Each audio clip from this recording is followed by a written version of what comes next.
Hey guys, welcome back to my channel. I am the Caramel Critic, and today I will be reviewing Sylvie's Love. Sylvie's Love stars Tessa Thompson, Nnamdi Asomugha, Alano Miller, Asia Naomi King, Reggae Jean Page, Eva Longoria, and Wendy McClendon Covey. It's directed by Eugene Ashe, and this is only his second film that he's directed, and he did a phenomenal job with this only being his second film. Just to let you know, this whole video is going to be full of spoilers.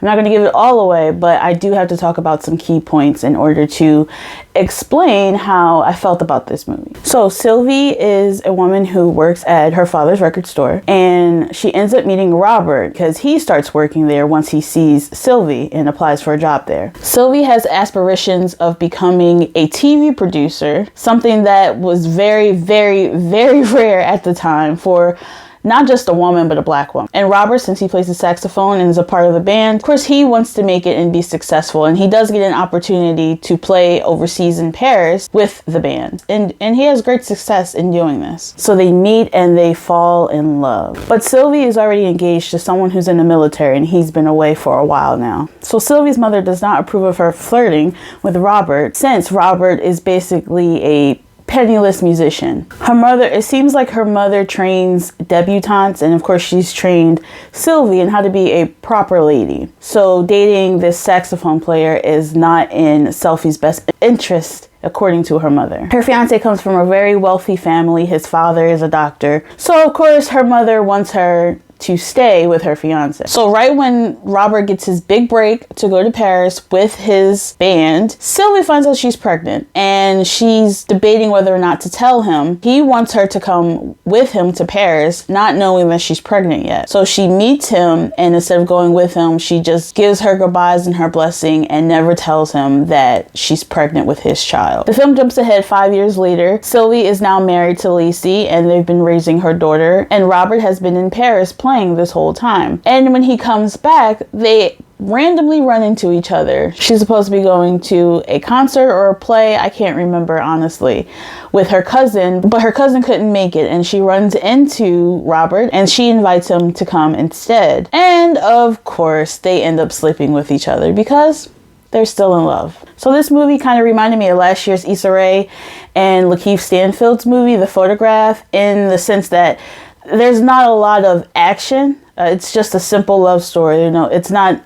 over dramatic. It's just pretty simple love story.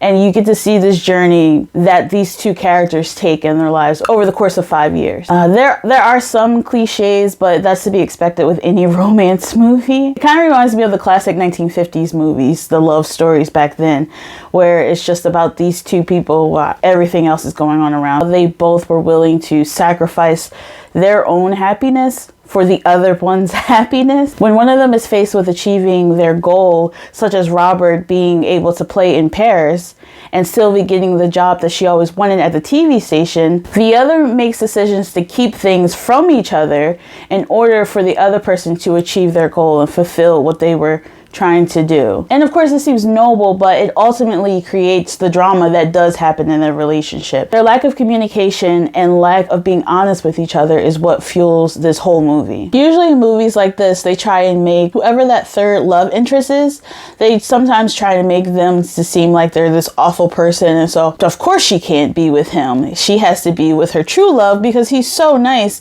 and so much better than this other guy. And Lacey isn't necessarily, I don't think, a bad person. You do find out in the movie that he actually really does love her, which is why he married her. I just think he can be shown to be chauvinistic, which, again, this is the 1950s, so most men expected their wives to stay home and cook and take care of the children and not work. So when he has clients coming over, he's expecting her to cook and not worry about her own job. So I don't think he's necessarily a bad guy for this. This is just the times that they were living in. So I'll get into some things I liked about the movie. One of the things I liked was the framing of the scenes and the set pieces. They were just amazing. The cinematography is beautiful. It does feel like you're actually in the 50s. They do not look like studio pieces. It felt very authentic. I also liked how her best friend, who was her cousin Mona, she has something to do. You know, she kind of seems like that typical best friend that's in these love stories who, you know, she's the free one, the outgoing one, she's promiscuous, you know, she's very carefree. They gave her more depth in this movie than I've seen in a lot of other movies. She actually ends up being a part of the civil rights movement, doing boycotts and marches, and you get to see that spliced in there throughout the movie. Another thing I like, that this movie isn't about suffering. A lot of our black movies, especially period pieces, a lot of them seem like it's about suffering and, you know, the downtrodden lives of black people in the 50s and the 60s, or having to deal with racism. This movie is not about suffering. It's just about a journey. The movie does touch on, you know, those sexist and racist moments for that time, but it doesn't weigh us down with them. It doesn't spoon feed it to us to show how terrible the 50s and 60s were. The movie trusts its audience, so it doesn't have to show in great detail or force in your face that there's racism and sexism. Everyone watching this movie knows that it's the 50s and the 60s, and we know that these things existed. We know that there are obstacles for Sylvie because she is a woman, because she is black. There's a scene where her husband gets a contract with this company, and the only reason the company agrees to this contract is because the NAACP has found the company to have some discriminatory practices. And Sylvie tells her husband this and says that they're bigots. And there isn't like this big scene where she has to prove that they're bigots or they have to be overly racist. It's that subtle racism that you rarely see in movies. But again, they don't throw it in our face and they don't drag out the scene, but you still get a sense of how the times were. So your husband's a shoo-in for the account.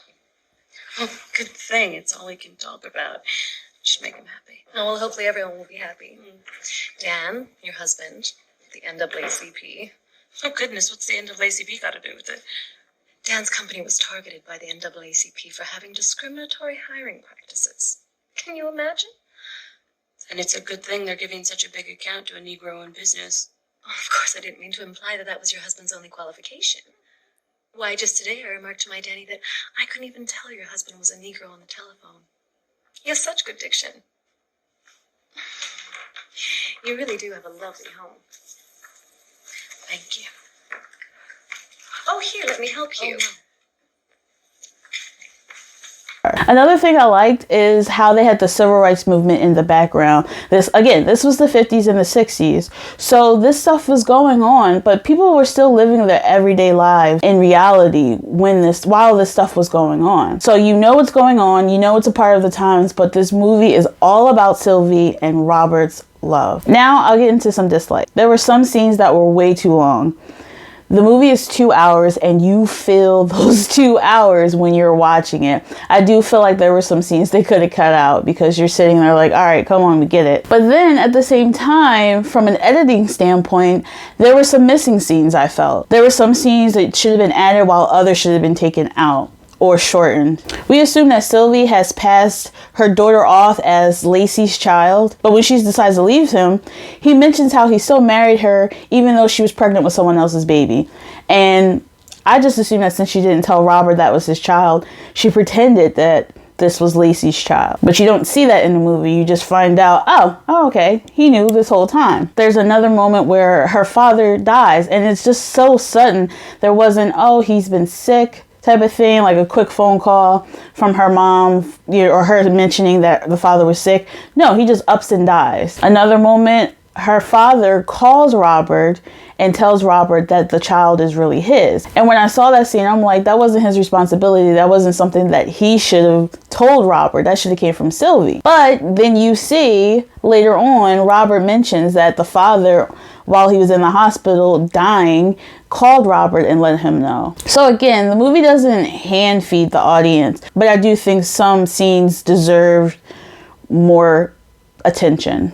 As I said earlier, her friend is a part of the civil rights movement, but there's nothing from the beginning of this movie that alludes to her even being interested in this type of thing. We skip ahead 5 years later and she gets a call from the friend and she's already in the mix of it. She's already doing things and going to marches. So you never really see them build on certain actions that happen later in the film.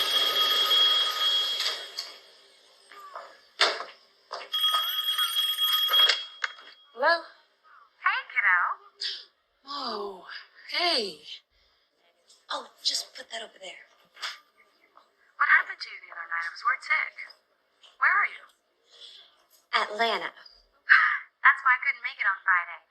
We've expanded the voter education project into Southwest Georgia. And yours truly was tapped as the representative from CORE, so I had to leave right after work on Friday. I do think the main reason why the scenes were edited the way they were and some of these subplot points were the way that they were is because they wanted you to just focus on Sylvie and Robert. It's about them, not all this other, not everything that's going on around them. In real life, when you're in love with someone, it's mainly about what's going on with you. There might be other subplots around you, but it's not like they are important to your story. Another thing I didn't like about this movie was probably the last half. In regards to Robert, they really tore this guy down. Like, he could not catch a break. Things just kept happening, and I understand where they were getting to in the movie, especially since Sylvie is such a strong woman and she is in a power position at the TV station. And she comes from a very affluent family. You know, she's been taught proper etiquette, so to speak. She's kind of a polar opposite to Robert in some ways. So I get it. He had to grow as a character to get to the point of where he got to at the end of the movie, but I just felt sorry for dude. Like, stuff just kept happening. He was hopeful about this and then that fell through, and then he thought he had his break here and then that fell through. It was just like one thing after another. So that was probably the main thing I did not like as far as the character. Some characters are there and then they're gone, like Sylvie's mom. She's there in the beginning and you think she's going to be this big force in trying to keep them apart, but then she's not. She tried to be intimidating in the beginning, and then I don't think you see her for the rest of the movie. I don't even remember seeing her at her father's funeral. So some of the other side characters might have been better developed. The only one I think that got the attention was her cousin Mona. Overall, Tessa Thompson and Nnamdi are great in this movie. They have great chemistry, and Nnamdi is becoming a force on his own. I've seen him in a few things, and he is working his way up to be a really great actor if he keeps accepting roles like this. Overall, I do think this is a really good movie. I enjoyed it. I think this is a movie that I can watch again. I am a hopeless romantic, and I love love stories, and I watch a lot of them, and I do like the classic love stories, the black and white movies. I actually would have enjoyed if this movie was in black and white. I think it would have given it more authenticity. It would have been great for me. But if you are not really into romantic movies, especially long romantic movies, this may not be the film for you, but I thoroughly enjoyed it. This is something I could see me watching again and again just for the realism of it. And it's not, like I said, it's not overly dramatic. So if you see this movie, let me know in the comments how you felt about it. Did you enjoy it? Did you not enjoy it? Did you see Sylvie and Robert as the bad guys instead of her husband? Just let me know, guys. And I hope you get to check this out. It's on Amazon Prime. And don't forget to like, subscribe, and hit that bell for notifications so you know when I upload the next video. Thanks for watching, guys.